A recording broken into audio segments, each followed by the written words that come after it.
I think it might have been Yes Minister, where they said if you can't, if you've got say 350 MPs and therefore a majority, if you knock out the ones who don't want to be ministers and the ones who are drunks and the ones who are mad and the ones who are kind of deviant in some way, corrupt. You have to find 100 people to fill the government, the cabinet, and the junior roles, and they were long exhausted, weren't they? We should talk about the latest crisis to percent. Rishi said it's so telling, I think, of the state of the issue that two ministers quit on the same day, and it only makes page 8 of the Times. I saw that yesterday, and I thought, oh well, that's our front page sorted. Yeah. But actually, people with better judgment than me decided no, it's not really a big deal. I mean, Jane, there's a very real possibility we might get to there might not be a government left. It's going to be a sort of game of musical chair. Just Rishi Sunak left, running around the chairs, trying to be the whole cabinet on his own. Yeah, I mean, can we just have a moment to say it's great to see Alan Mack back in government? He's got a ministerial job again.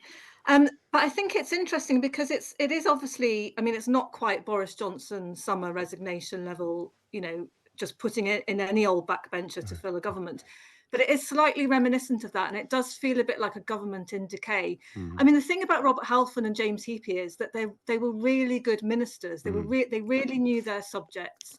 James Heappey was Armed Forces Minister since the last election. They really knew the things, and it's a shame, it's a pity, I think, for those two sectors that we've lost those before the election. And I wonder whether, I mean, I don't know what their plans are, but I wonder whether we'll see ministers, because of sort of a COBA rules of getting a new job. Yeah. They know that they're standing down after the election. 6 months, probably you have to have a gap between your job and getting a job in the private sector. Whether a lot of these people are starting to think ahead to life after Parliament and after government. So they're now quitting so that they can have that 6 month gap. Yeah, I mean, I think it might have been Yes Minister, where they said if you've got say 350 MPs and therefore a majority, if you knock out the ones who don't want to be ministers and the ones who are drunks and the ones who are mad and the ones who are kind of deviant in some way, corrupt. You have to find 100 people to fill the government, the cabinet, and the junior roles, and they were long exhausted, weren't they? Long exhausted. And as Jane said, I mean, I don't know James Heappey, but I know he's got a good reputation. I knew Robert Halfon slightly. Interviewed him many years ago before he was an MP, actually, and he's an impressive man and a good minister. And it's a loss when people like that. I mean, the calibre is pretty low, and if the good people, the few remaining good people, are going, then who's going to be running the country for the next 6 months? And I suppose it's really hard for Rishi Sunak to present. We've got new ideas, we've got fresh. If all the people, if around him, everyone's just putting their, it's like on BBC News when they're reading the news and behind them, everyone's putting their high vis jackets on and heading out the door. Last person to leave. Yeah, please switch the lights off. Yeah, I mean, it does feel like that. Well, we'll see if there are any more. There might be some more before we finish speaking. But I want to turn my attention to, so if the polls to be believed, Labour 25 points ahead of the polls, Rishi Sunak on the way out. And then you go literally going through the Times today. Just 1 in 4 say the NHS is working. A row over freeholds, and then you turn the page again. There's splits over what to do about China. Is there any money to be saved in public services? Weather blame for record discharge of raw sewage last year. The airports aren't working. The roads covered in litter. The roads are covered in litter. And potholes. The potholes are full of litter. The court talking about getting rid of trials by jury just to try and get through the enormous backlog. And you think it's an enormous in trade which will be awaiting an incoming government. Do you get the sense, Robert, that Labour have got any idea what to do about any of those things? Not really, no. I mean, I think it's...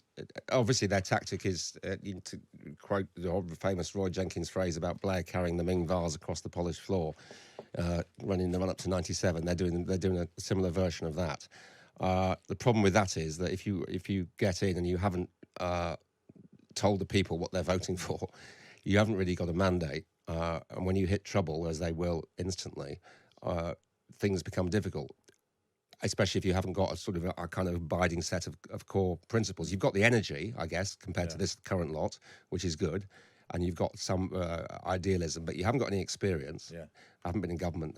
Is there anybody there who's been a minister? I don't think. Not many. Yvette Cooper, Pat McFadden, maybe. So, no, I don't have a sense that they've got a plan to deal with any of those things that you mentioned. What do you think? Jane, it is going to be a problem. It actually, because a lot of these things are going to require tough decisions. Either making decisions and then having to explain why you can't tackle all these things immediately, or tough decisions on, for instance, putting up tax. You know, the conversation we've been having about the NHS. You know, if the public services are in trouble because there isn't enough money, well, there's one solution to that, which is putting up tax. But that's they're not going to have a mandate for that, are they, Jane? No, and actually they're going to have an honest conversation with the electorate, but no one's going to want to vote for, you know, salty porridge. They need a little bit of sugar as well. So you can't just say, but Keir Starmer can't just go, things can only get better, here's some hope. He does have to be realistic, but he also has to set out a proper plan. You know, it's not going to be, you know, oh my God, we're going to transform the NHS overnight. And Wes Streeting has said it's going to take a parliament. But you can't just say, right, it's going to be grim, so you just got to get on with it and put up with us. They need to sort of have, I think, as Robert is saying, you know, a concrete plan of here is how we get from A to B. Here is how we're going to do it. It is going to cost this money. We're going to have to make sacrifices. I mean, Bridget Phillipson, the Shadow Education Secretary, was on the radio this morning saying that she couldn't even commit to the Tories' childcare plan for government. So what are parents thinking now? Yeah. Oh, so hang on, we're going to get free childcare for a few months, and then we're not sure whether we're going to have it. You know, they have to be honest, but they have to balance it with a little bit of, we are going to vote for something better, and here it is. I have to say, the big issue, if we get a Tory minister on, you just don't have this conversation. We've been in government for 14 years. Why, you know? If you get a Labour fund back, it's even more infuriating because they won't commit to anything. But I've had, you know, Bridget Phillipson, you know, asking what she's going to do about GCSEs and A levels, and she's like, "Well, we'll have a review when I'm in government." That's the strategy, and as a short-term election winning strategy, you can see it makes sense, but it's going to be a really big wake-up call as and when they do win. I mean, it's not just those sort of what you might call the sort of medium-sized problems that you were talking about. It's the major structural problems in terms of a pension system that we can't afford, a benefit system that we can't really afford anymore, and this elephant in the room that people won't even think about putting up income tax. I mean, other countries have a higher tax burden. The ones with the welfare state that we all admire, Scandinavia and so forth, they have a higher tax burden than we do. We want European welfare with American taxation, don't we? We've got to square that circle. And the Labour Party, Jane, the Labour Party, you know, keep using the same lines as the Tory right, you know, complaining about the high tax burden rather than saying, well, we need that money to repair the mess that goes, you know, and then they're supporting the cut in national insurance rather than saying, well, we're not sure about that because you know the public services might need it. And then you've got Wes Streeting responding to this survey, Shadow Health Secretary, saying after 14 years of Conservative neglect, the NHS has never been in a worse state. The last Labour government delivered the highest patient satisfaction in history.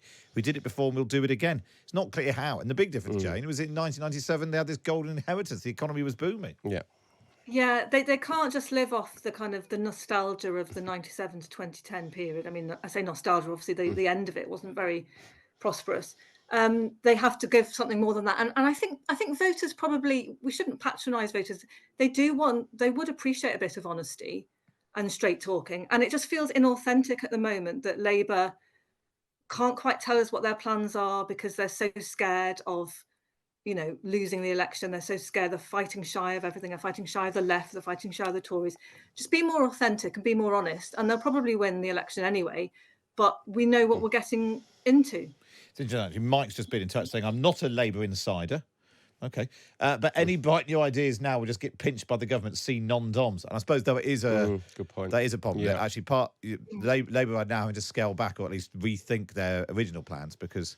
Yeah, that was the one thing they had. The one thing they had to pay for. But that was only ever going to be fairly marginal, the non-dom thing. It was raising a 3 or 4 billion, I think, wasn't it? I mean, the taxes that matter are income tax, national insurance and VAT.